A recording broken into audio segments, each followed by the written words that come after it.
ओम हरि ओम तत्सत। श्री राधा कृष्णाभ्याम नमः। श्रीमद् भागवत महापुराण अथ पंचमो अध्यायः। धुंधुकारी को प्रेत योनि की प्राप्ति और उससे उद्धार। सूत उवाच पितर्युपरते तेन जननी ताडिता वृषम् क्व वित्तं तिष्ठति ब्रूहि हनिष्ये लत्तया न चेत इति त्वदावाक्य संत्रासाज्जनान्नन्या पुत्र दुःखतः कूपे पातः कृतो रात्रौ तेन सा निधनं गता गोकर्णस्तीर्थयात्रार्थं निर्गतो योग संस्थितः न दुःखं न सुखं तस्य न वैरी नापि बांधवः। सूत जी कहते हैं कि सौनक जी, पिता के वन चले जाने पर एक दिन धुंधुकारी ने अपनी माता को बहुत पीटा और कहा, बता धन कहाँ रखा है, नहीं तो अभी तेरी लुआठी जलती हुई लकड़ी से खबर लूंगा। उसकी इस धमकी से डरकर और पुत्र के उपद्रवों से दुखी होकर वह रात्रि के समय कुएं में जा गिरी और इसी से उसकी मृत्यु हो गई। योगनिष्ठ गोकर्ण जी तीर्थ यात्रा के लिए निकल गए। उन्हें इन घटनाओं से कोई सुख या दुख नहीं होता था, क्योंकि उनका न तो कोई मित्र था और न शत्रु। धुंधुकारी गृहे अति तिष्ठ पंच पर्ण्यवधूवृतः अत्युग्र कर्मकर्ता च तत्पोषण विमूढ़धि एकदा कुलटास्तास्तु भूषणान्य भिलिप्यवस तदर्थ निर्गतो गेहात् कामान्धो मृत्युस् अस्मरन् यत्तश्च संहृत्य वित्तं वेश्म पुनर्गतः ताभ्योच्छ सुवस्त्राणि भूषणानि कियन्ति च बहुवित्त चयं दृष्ट्वा रात्रौ नार्यौ व्यचारयन् चौर्यं करोतस्यो नित्यमतो राजा ग्रहीष्यति। धुंधुकारी 5 वेश्याओं के साथ घर में रहने लगा। उनके लिए भोग सामग्री जुटाने की चिंता ने उसकी बुद्धि नष्ट कर दी और वह नाना प्रकार के अत्यंत क्रूर कर्म करने लगा। एक दिन उन कुलटाओं ने उससे बहुत से गहने मांगे। वह तो काम से अंधा हो रहा था, मौत की उसे कभी याद नहीं आती थी। बस उन्हें जुटाने के लिए वह घर से निकल पड़ा। वह जहां तहां से बहुत सा धन चुराकर लौट आया तथा उन्हें कुछ सुंदर वस्त्र और आभूषण लाकर दिए। चोरी का बहुत माल देखकर रात्रि के समय स्त्रियों ने विचार किया कि यह नित्य ही चोरी करता है, इसलिए इसे किसी दिन अवश्य राजा पकड़ लेगा।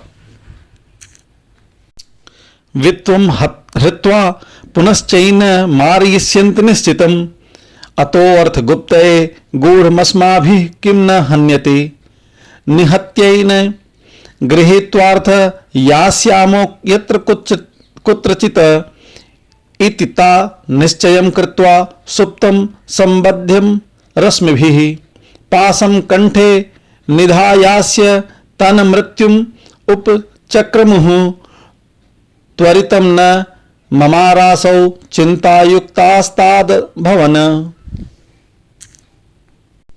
राजा यह सारा धन छीनकर इसे निश्चय ही प्राणदंड देगा।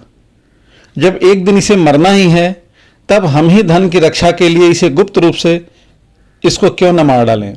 इसे मारकर हम इसका माल मत्ता लेकर जहां कहीं चली जाएंगी।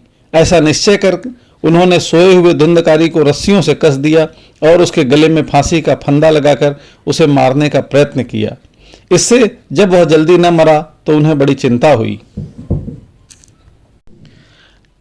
तप्त अंगार समूहांश्च तन्मुखे ही विचिचिक्षुपुः अग्निज्वालात् अति दुखेन व्याकुलो निधनं गतः तम देहे मुमुचुर्गते प्रायः साहसिकाः स्त्रियः न ज्ञातं तद्रहस्यं तु केनापीदं तथैव च लोकैः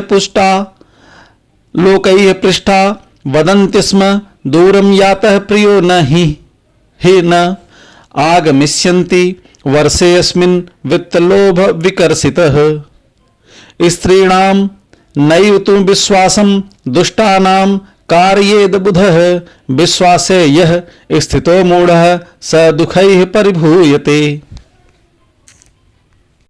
सुधामयं वचो यासां कामिनां रसवर्धन हृदयं क्षुरधाराभं प्रियः को नाम योषिताम। तब उन्होंने उसके मुख पर बहुत से दहकते अंगारे डाले, इससे वह अग्नि की लपटों से बहुत छटपटा कर मर गया। उन्होंने उसके शरीर को एक गड्ढे में डालकर गाड़ दिया। सच है, स्त्रियां प्रायः ही बड़ी दुस्साहसी होती हैं। उनके इस कृत्य का किसी को भी पता न चला। लोगों के पूछने पर वह कह देती थी कि हमारे प्रियतम पैसे के लोभ से अब की बार कहीं दूर चले गए हैं, इसी वर्ष के अंदर लौट आएंगे। बुद्धिमान पुरुष को दुष्टा स्त्रियों का कभी विश्वास न करना चाहिए। जो मूर्ख इनका विश्वास करता है उसे दुखी होना पड़ता है। इनकी वाणी तो अमृत के समान कामियों के हृदय में रस का संचार करती हैं, किंतु हृदय छुरे की धार के समान तीक्ष्ण होता है। भला इन स्त्रियों का कौन प्यारा है।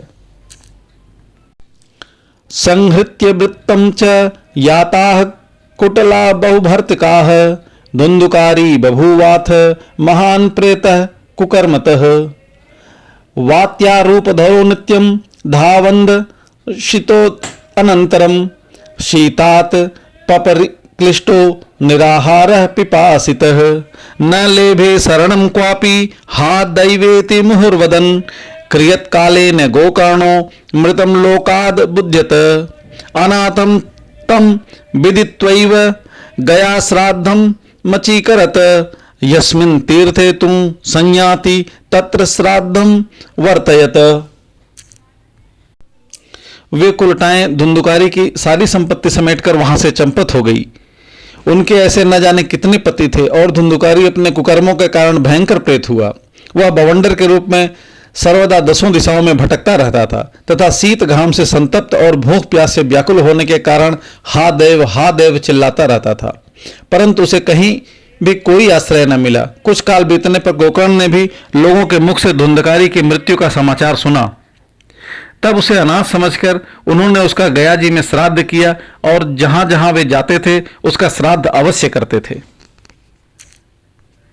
एवं भ्रमन् स गोकर्ण स्वपुरं समुपेयिवान् रात्रौ गृहांगणे स्वप्तु मागतो लक्षितैः परैः तत्र सुप्तं स विज्ञाय धुंधुकारी स्वबान्धवं निशीथे दर्शयामास महारौद्रं तरं वपुः संकृण्मेषः सक्रुद्ध अस्ति सकृच्च महिषो अभवत् सकृदिन्द्रः सकृच्चग्निः पुनश्च पुरुषो अभवत्। इस प्रकार घूमते घूमते गोकर्ण जी अपने नगर में आए और रात्रि के समय दूसरों की दृष्टि से बचकर सीधे अपने घर के आंगन में सोने के लिए पहुंचे। वहां अपने भाई को सोया देखकर आधी रात के समय धुंधुकारी ने अपना बड़ा विकट रूप दिखाया। वह कभी भेड़ा, कभी हाथी, कभी भैंसा, कभी इंद्र और कभी अग्नि का रूप धारण करता। अंत में वह मनुष्य के आकार में प्रकट हुआ। वैपरीत्यमिदं दृष्ट्वा गोकर्णो धैर्य संयुतः अयं दुर्गतिकः कोपि निश्चित्याथ्य तमब्रवीत।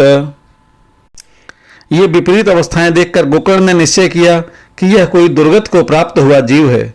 तब उन्होंने उससे धैर्य से पूछा। गोकर्ण उवाच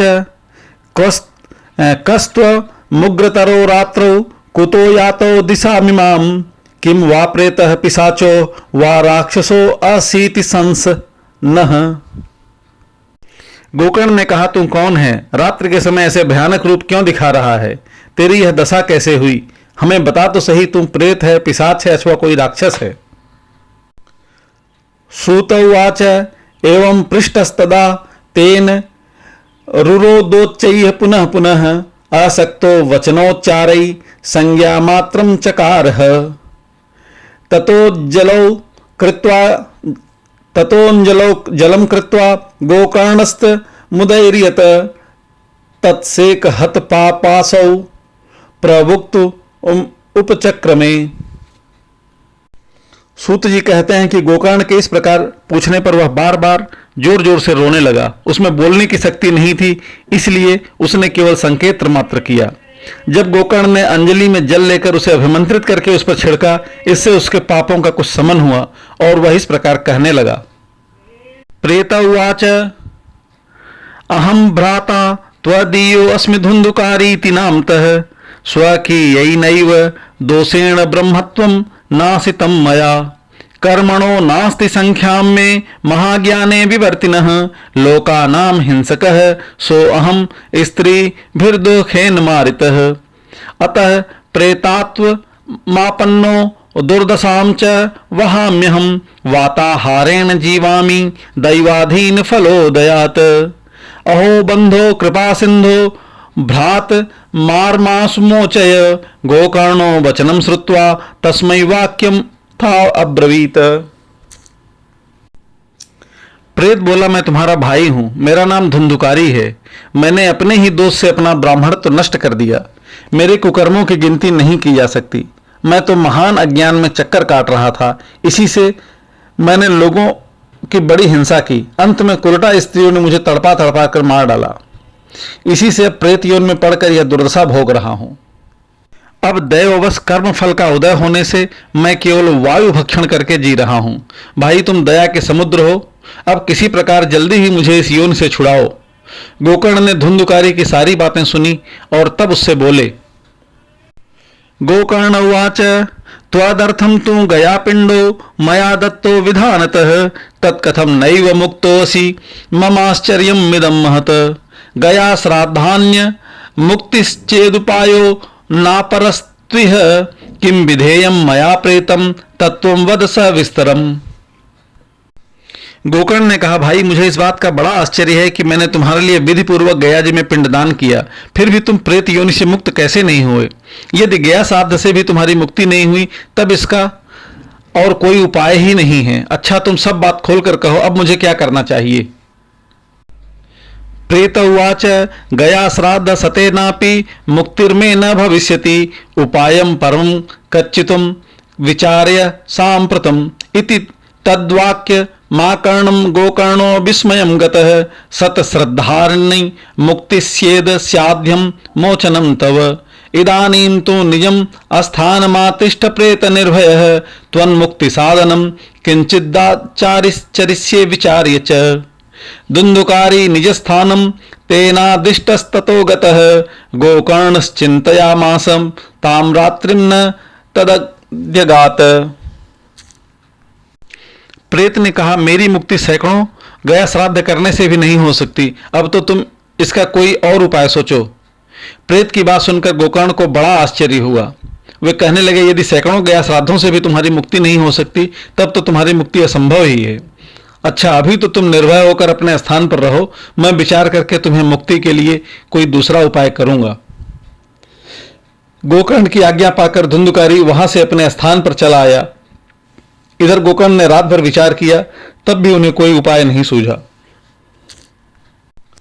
प्रातस्तमागतं दृष्ट्वा लोकाः प्रीत्या समागताः तत्सर्वं कथितं येन यज्जातं च यथा निशि विद्वांसो योगनिष्ठाश्च ज्ञानिनो ब्रह्मवादिनः तन्मुक्तिं ते पश्यन्त शास्त्र संचयान ततः सर्वैः सूर्यवाक्यं तन्मुक्तवस्थापितं परं गोकर्णः अस्तंभनं चक्रे सूर्यवेगस्य वै तदा तुभ्यं नमो जगत्साक्षिन् ब्रूहि मे मुक्तिहेतुकं तच्छ्रुत्वा दूरतः सूर्यः स्फुटमित्यभासत।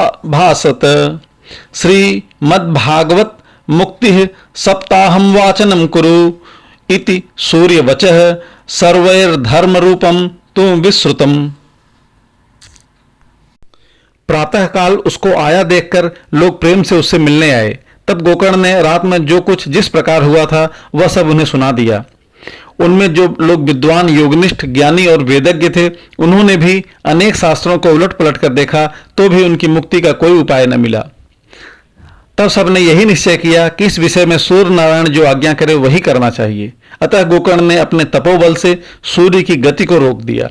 उन्होंने स्तुति की, भगवान, आप सारे संसार के साक्षी हैं, मैं आपको नमस्कार करता हूं। आप मुझे कृपा करके धुंधकारी की मुक्ति का साधन बताइए। गोकर्ण की यह प्रार्थना सुनकर सूर्यदेव ने दूर से ही स्पष्ट शब्दों में कहा, श्रीमद् भागवत से ही मुक्ति हो सकती है, इसलिए तुम उसका सप्ताह पारायण करो। सूर्य का यह धर्ममय वचन वहां सभी ने सुना। सर्वे ब्रुवन् प्रयत्नेन कर्तव्यं सुकरं त्विदं गोकर्णो निश्चयं कृत्वा वाचनार्थ प्रवर्तितः। तत्र संश्रवणार्थाय देशग्रामार्जना ययुः खड्ग वन्ध वृद्ध मदांश्च तेपि पापक्षयाय वै। समाजस्तु महाज्जातौ देव विस्मयकारकः यदैवासन् मास्थाय गोकर्णो कथयत् कथाम्। स प्रेतोऽपि तदा आगतः अस्थानं पश्यन्नितस्ततः सप्तग्रन्थयुतं तत्रापश्य कीचक मुच्छ्रितं तन्मूल छिद्रां विश्य श्रवणार्थ स्थितो हर्यासौ वातरूपी स्थितिं कर्तुं शक्तो वंशमाविशत्।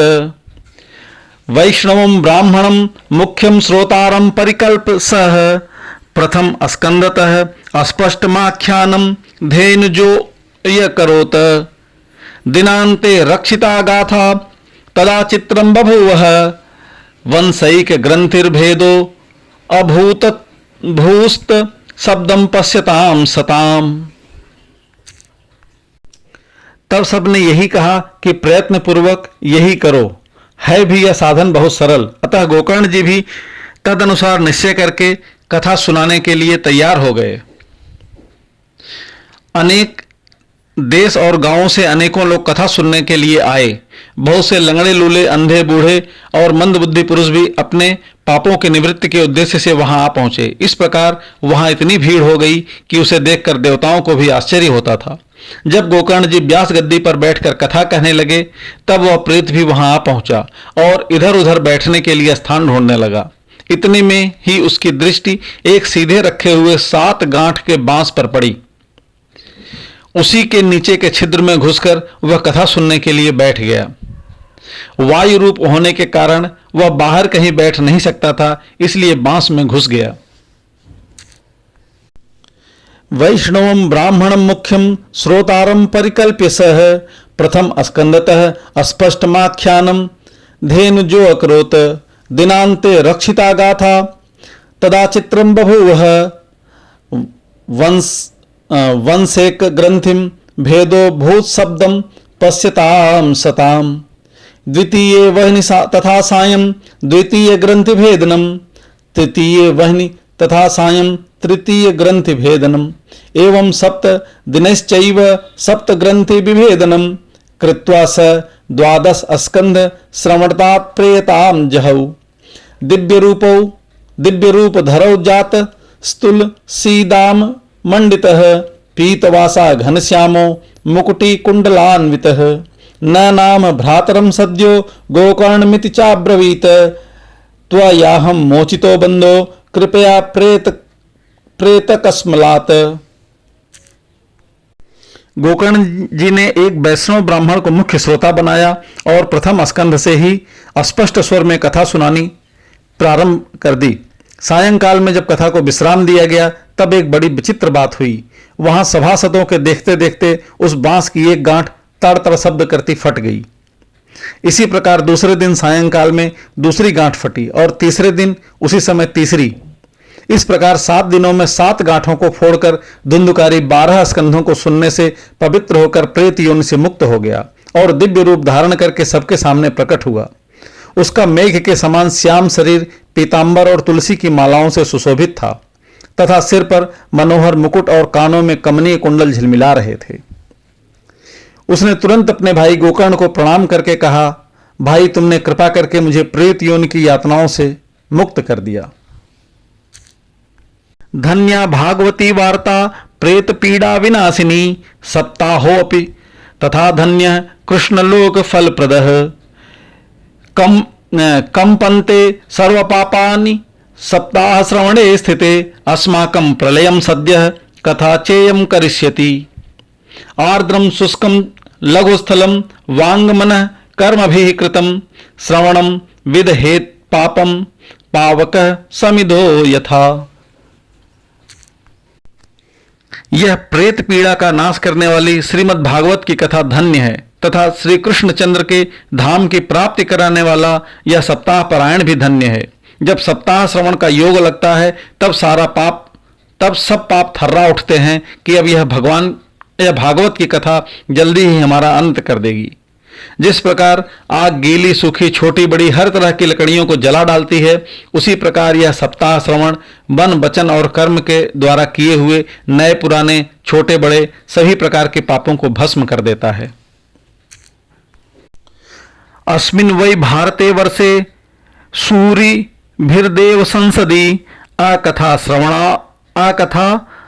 श्राविणां पुंसां निष्फलं जन्म कीर्तितं किं मोहते रक्षितेन सुपुष्टेन बलीयसा अध्रुवेण शरीरेण सुख शास्त्र कथां विना अस्ति स्तंभं स्नायुबद्धं मांस शोणित लेपितं चर्मा वनध्वं दुर्गंधं पात्रं मूत्रपुरीशयोः जराशोक विपात्कार्त रोग मंदिर मातुरम दुष्पूरम दुर्धरम दुष्टम सदोषम क्षणभंगुरम कामि विड्ग भस्म संज्ञान्तम शरीरमिति वर्णितम अस्थिरेण स्थिरम कुर्मम कर्मम कुतो अयम साधये नहीं यत् प्रातः संस्कृतं चान्नं सायं तच्च विनश्यति तदीय रस संपुष्टे काये का नाम नित्यता। विद्वानों ने देवताओं की सभा में कहा है कि जो इस भारतवर्ष में श्रीमद् भागवत की कथा नहीं सुनते उनका जन्म वृथा ही है। भला मोहपूर्वक लालन पालन करके यदि इस अनित्य शरीर को हृष्ट पुष्ट और बलवान बना भी लिया तो भी श्रीमद् भागवत की कथा सुने बिना इससे क्या लाभ। अस्थियां हैं इस शरीर के आधार स्तंभ हैं, नस नाड़ी रूप रस्सियों से यह बंधा हुआ है, ऊपर से इस पर मांस और रक्त थोपकर इसे चर्म से मढ़ दिया गया है। इसके प्रत्येक अंग में दुर्गंध आती है क्योंकि है तो यह मलमूत्र का भांड ही। वृद्धावस्था और शोक के कारण यह परिणाम में दुखमय ही है, रोगों का तो घर ही ठहरा। यह निरंतर किसी न किसी कामना से पीड़ित रहता है, कभी इसकी तृप्ति नहीं होती। इसे धारण किए रहना भी एक भार ही है। इसके रोम रोम में दोष भरे हुए हैं और नष्ट होने में इसे एक क्षण भी नहीं लगता। अंत में यदि इसे गाड़ दिया जाता है तो इसके कीड़े बन जाते हैं, कोई पशु खा जाता है तो यह विष्ठा हो जाता है और अग्नि में जला दिया जाता है तो भस्म की ढेरी हो जाता है। ये तीन ही इसकी गतियां बताई गई हैं। ऐसे अस्थिर शरीर से मनुष्य अविनाशी फल देने वाला काम क्यों नहीं बना लेता। जो अन्न प्रातः काल पकाया जाता है वह सायंकाल तक बिगड़ जाता है, फिर उसी के रस से पुष्ट हुए शरीर की नित्यता कैसी। सप्ताह श्रवणालोके प्राप्यते निकटे हरिः अतोह दोष निवृत्त्यर्थमेत देव ही साधनम बुदबुदा इव तो येषु मशका इव जंतुषु जायन्ते मरणायैव कथा श्रवणं वर्जिताः जडस्य शुष्क वंशस्य यत्र ग्रंथि विभेदनम चित्रम किम तदा चित्त ग्रंथि भेदः कथा श्रवात। इस लोक में सप्ताह श्रवण करने से भगवान की शीघ्र ही प्राप्ति हो सकती है। अतः सब प्रकार के दोषों की निवृत्ति के लिए एकमात्र यही साधन है। जो लोग भागवत की कथा से वंचित हैं तो वे जल में बुदबुदे और जीवों में मच्छर के समान केवल मरने के लिए ही पैदा होते हैं। भला जिसके प्रभाव से जड़ और सूखे हुए बांस की गांठें फट सकती हैं, उस भगवत कथा के श्रवण करने से चित्त की गांठों का खुल जाना कौन बड़ी बात है।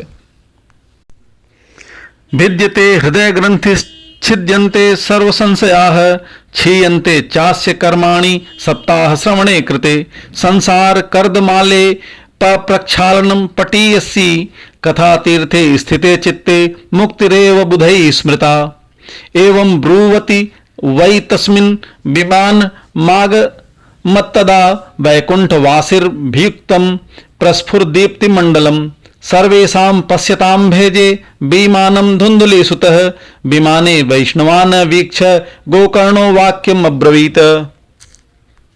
सप्ताह श्रवण करने से मनुष्य के हृदय की गांठें खुल जाती हैं, उसके समस्त संशय छिन्न भिन्न हो जाते हैं और सारे कर्म क्षीण हो जाते हैं। यह भागवत कथा रूप तीर्थ संसार के कीचड़ को धोने में बड़ा ही पटु है।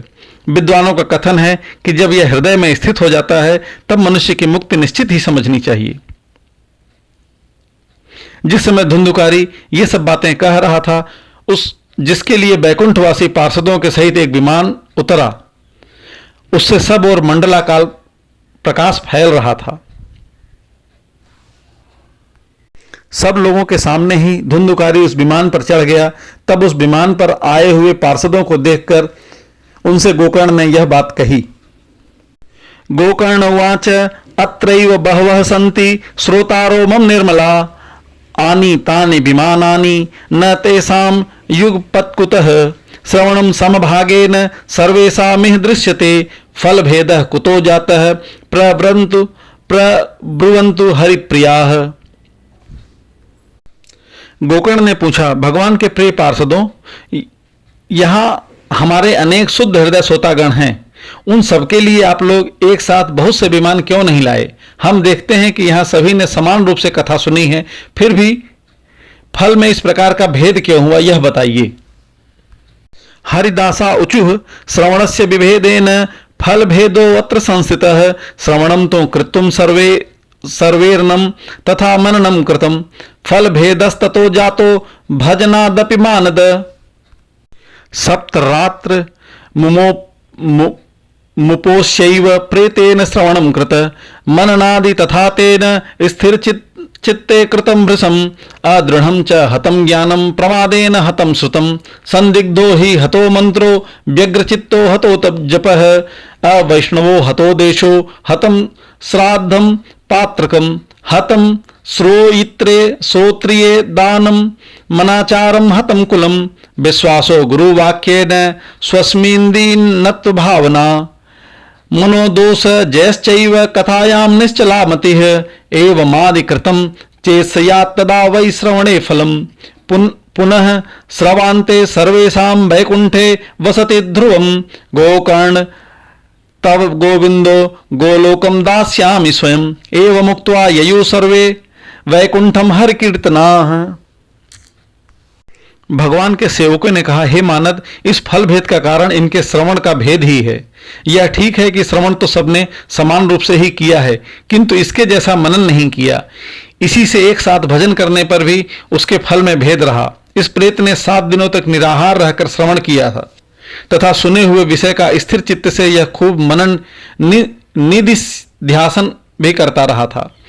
जो ज्ञान दृढ़ नहीं होता है वह व्यर्थ हो जाता है। इसी प्रकार ध्यान न देने से श्रवण का, संदेह से मंत्र का और चित्त के इधर उधर भटकते रहने से जप का कोई फल नहीं होता। वैष्णवहीन देश, अपात्र को कराया हुआ श्राद्ध का भोजन, अश्रोत्रिय को दिया हुआ दान और आचारहीन कुल, इन सब का नाश हो जाता है। गुरु वचनों में विश्वास, दीनता का भाव, मन के दोषों पर विजय और कथा में चित्त की एकाग्रता इत्यादि नियमों का यदि पालन किया जाए तो श्रवण का यथार्थ फल मिलता है। यदि ये श्रोता फिर से श्रीमद् भागवत की कथा सुने तो निश्चित ही सबको बैकुंठ की प्राप्ति होगी। और गोकर्ण जी, आपको तो भगवान स्वयं आकर गोलोक धाम में ले जाएंगे। यूं कहकर वे सब पार्षद हरि कीर्तन करते हुए बैकुंठ लोक को चले गए।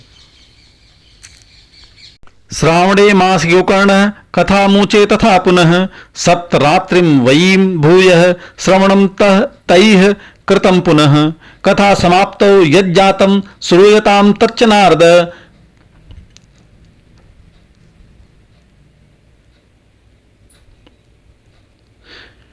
विमानै सह भक्तैश्च हरिरा विभुर्भुवः जय शब्दा नमः शब्दास्तत्रा आसन बहवस्तदा पांचजन्य ध्वनिं चक्रे हर्षात् तत्र स्वयं हरिः गोकर्ण तु समालिंगया करो त्वसदृशं हरिः श्रोत नन्यान घनश्यामान पीत कौशेक वाससः किरीटनं कुंडली निस्तता चक्रे हरिः क्षणात् तदग्रामे ये स्थिता जीवा अश्वा चांडाल जातयः विमाने स्थापिता स्तेपि गोकर्ण कृपया तदा प्रेषिता हरिलोके ते यत्र गच्छन्ति योगिनः गोकर्णेन स गोपालो गोलोकं गोपवल्लभाम् कथा श्रवणतः प्रीतो निर्ययो भक्तवत्सलः।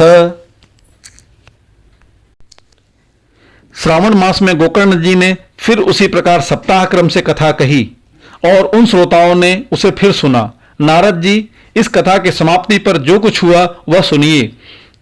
वहां भक्तों से भरे हुए विमानों के साथ भगवान प्रकट हुए और सब और खूब जय जयकार और नमस्कार की ध्वनियां होने लगी। भगवान स्वयं हर्षित होकर अपने 5 जन्य शंख की ध्वनि करने लगे। उन्होंने गोकर्ण को हृदय से लगाकर अपने ही समान बना लिया। उन्होंने क्षण भर में ही अन्य सब श्रोताओं को भी मेघ के समान श्याम और रेशमी पीतांबरधारी और किरीट और कुंडलात से विभूषित कर दिया। उस गांव में कुत्ते और चांडाल पर्यंत जितने भी जीव थे वे सभी गोकर्ण जी की कृपा से विमानों पर चढ़ा लिए गए तथा जहां योगी जन जाते हैं उस भगवत धाम में भेज दिए गए। इस प्रकार भक्त वत्सल भगवान श्री कृष्ण ने कथा श्रवण से प्रसन्न होकर गोकर्ण जी को साथ ले अपने ग्वाल बालों के प्रिय गोलोक धाम चले गए।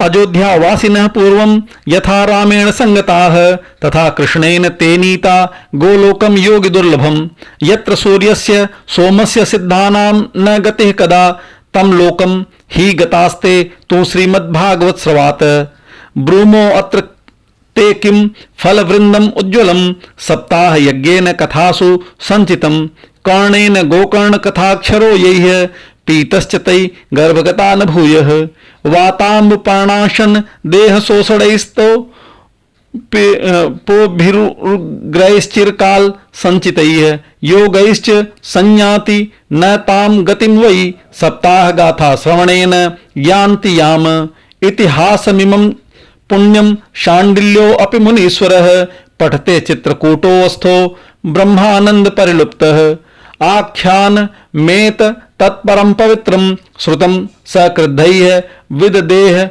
औघम श्राद्धे प्रयुक्तम पितृ तृप्ति मावहे नित्यम सुपाठाद पुनर्भवम च। पूर्व काल में जैसे अयोध्यावासी भगवान श्री राम के साथ साकेत धाम सिधारे थे उसी प्रकार भगवान श्री कृष्ण उन सबको योग दुर्लभ गोलोक धाम को ले गए, जिस लोक में सूर्य चंद्रमा और सिद्धों की भी कभी गति नहीं हो सकती। उसमें वे श्रीमद् भागवत श्रवण करने से चले गए। नारद जी, सप्ताह यज्ञ के द्वारा कथा श्रवण करने से जैसा उज्जवल फल संचित होता है उसके विषय में हम आपसे क्या कहें। अजय, जिन्होंने अपने कर्णपुट से गोकर्ण जी की कथा के एक अक्षर का भी पान किया वे फिर माता के गर्भ में नहीं आए। जिस गति को लोग वायु जल या पत्ते खाकर शरीर सुखाने से बहुत काल तक और घोर तपस्या करने से और योगाभ्यास से भी नहीं पा सकते, उसे वे सप्ताह श्रवण से सहज में ही प्राप्त कर लेते हैं। इस परम पवित्र इतिहास का पाठ चित्रकूट पर विराजमान मुनीश्वर सांडिल्य भी ब्रह्मानंद में मग्न होकर करते रहते हैं। यह कथा बड़ी ही पवित्र है, एक बार के श्रवण से ही समस्त पाप राशि को भस्म कर देती है। यदि इसका श्राद्ध के समय पाठ किया जाए तो इससे पितृगण को भी बड़ी तृप्ति होती है। नित्य पाठ करने से मोक्ष की प्राप्ति होती है। इति श्री पद्म पुराणे उत्तरखंडे श्रीमद्भागवत महात्म्ये गोकर्ण मोक्ष वर्णनम नाम पंचमो अध्यायः। हरि ओम तत्सत, हरि ओम तत्सत, हरि ओम तत्सत।